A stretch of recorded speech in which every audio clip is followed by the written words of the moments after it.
सभी को। तो जैसा कि आप सभी जानते हैं, 10th क्लास इलेक्ट्रिसिटी चैप्टर के आपके न्यूमेरिकल्स चल रहे हैं। तो 54 न्यूमेरिकल तक मैंने आपको करा दिए थे, वहाँ तक आपने बहुत अच्छे से तैयार कर लिए होंगे और साथ में आप नोट्स भी बनाते चल रहे होंगे। आइए आज देखते हैं क्वेश्चन नंबर 55। तो जैसा कि आप देख सकते हैं स्क्रीन पर लिखा हुआ है, each of the two bulbs, each of the two bulbs का मतलब दोनों बल्बों में से प्रत्येक, is rated as 40 watt 120 volts. देखो 40 वोट दे रखा है। वोट आप जानते हैं पावर की यूनिट होती है।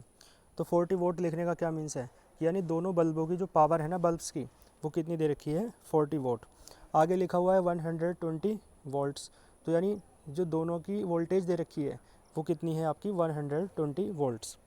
ठीक है जी। तो देखो इसी कारण मैंने P1 और P2 दोनों बराबर लिखे हैं, क्योंकि दोनों बराबर हैं।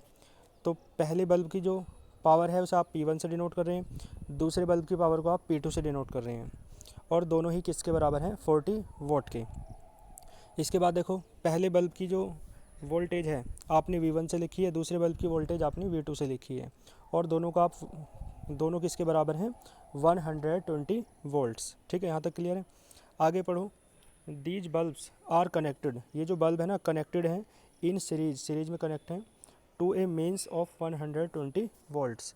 एक मेन स्विच है जिसकी वोल्टेज कितनी है, 120 वोल्ट्स। उस मेन स्विच के साथ ये कनेक्ट हैं दोनों बल्ब, और किस में कनेक्ट हैं, सीरीज कॉम्बिनेशन में। ठीक है। तो देखो what will be there equivalent resistance, तो इनका इक्विवेलेंट रेजिस्टेंस क्या होगा ये आपको बताना है। तो एक बात सुनो, पहले आपको पहले बल्ब का रेजिस्टेंस पता चल जाए, फिर आपको दूसरे बल्ब का रेजिस्टेंस पता चल जाए, फिर दोनों का इक्विवेलेंट रेजिस्टेंस आप तब निकाल सकते हैं। लेकिन पहले आपको पहले बल्ब का रेजिस्टेंस यानी R1 निकालना पड़ेगा, और फिर आपको दूसरे बल्ब का रेजिस्टेंस यानी R2 निकालना पड़ेगा। ठीक है।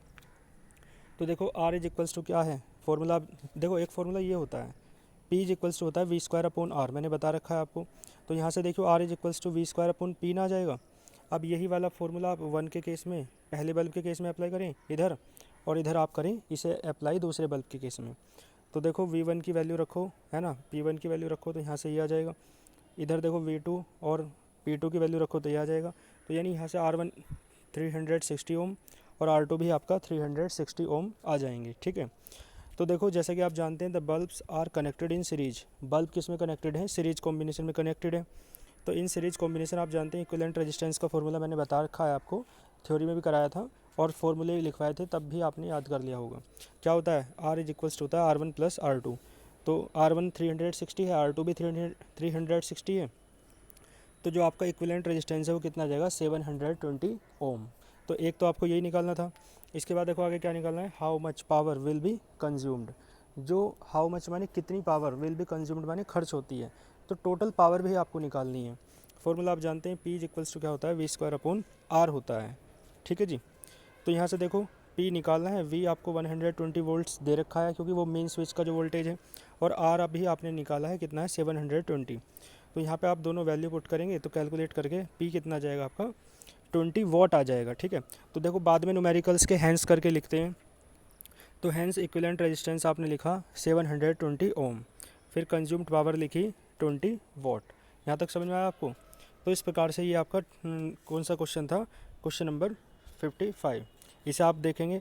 आइए फिर नेक्स्ट क्वेश्चन पे चलते हैं। क्वेश्चन नंबर कौन सा है आपका, 56। देखो ये भी ऐसे ही है बिल्कुल, two bulbs marked as 100 watt 120 volt. तो इसका मतलब है दोनों बल्ब हैं, पहले पर क्या लिखा हुआ है, 100 वोट और 120 वोल्ट, एंड 40 वोट 120 वोल्ट्स। ठीक है जी। इसका मतलब है पहले बल्ब का जो पावर है वो कितनी है, 100 वोट, दूसरे बल्ब की जो पावर है 40 वोट है यानी 40 वोट। ठीक है जी। पहले बल्ब के लिए भी जो वोल्टेज है वो 120 है, दूसरे बल्ब के लिए भी देख सकते हो आप कितना है, 120 है। तो P1 V1 है ना, P2 V2 आपने लिख लिए हैं। उसने पूछा है are connected in parallel arrangement, ये जो दोनों बल्ब है ना पैरेलल में लगे हैं। लास्ट क्वेश्चन में आपने देखा दोनों ये सीरीज कॉम्बिनेशन में जुड़े हुए थे, लेकिन अब किस में है, पैरेलल कॉम्बिनेशन में। तो देखो what will be the equivalent resistance, जो इनका इक्विवेलेंट रेजिस्टेंस है पैरेलल कॉम्बिनेशन में जोड़ने के बाद वो क्या होगा, वो आपको निकालना है। तो आपको पता होना चाहिए, पहले R1 और R2 निकाल लें, फिर इक्विवेलेंट रेजिस्टेंस निकल जाएगा। तो फॉर्मूला आप जानते हैं, P is equals to V square upon R होता है। यहाँ से R इज इक्वल्स टू क्या आ जाएगा, वी स्क्वायर अपॉन पी। तो देखो यहाँ से 1 के केस में लगाओ और सेकंड के केस में, तो कैलकुलेट करो वैल्यू पुट करके। तो R1 आपका 144 और R2 आपका 360 ओम आया। अब देखो लिखा हुआ है resistances are connected in parallel. जब चूंकि रेजिस्टेंसेस पैरेलल कॉम्बिनेशन में कनेक्टेड हैं तो इक्विवेलेंट रेजिस्टेंस का फॉर्मूला आप जानते हैं, 1/R इज इक्वल्स टू होता है 1/R1 प्लस 1/R2। तो देखो दोनों की वैल्यू रखो, एलसीएम लो, तो कैलकुलेट करके आर आपका कितना आ रहा है 102.8। तो मैंने हैंस करके लिख दिया, hence equivalent resistance R is equals to कितना है 102.8 ओम।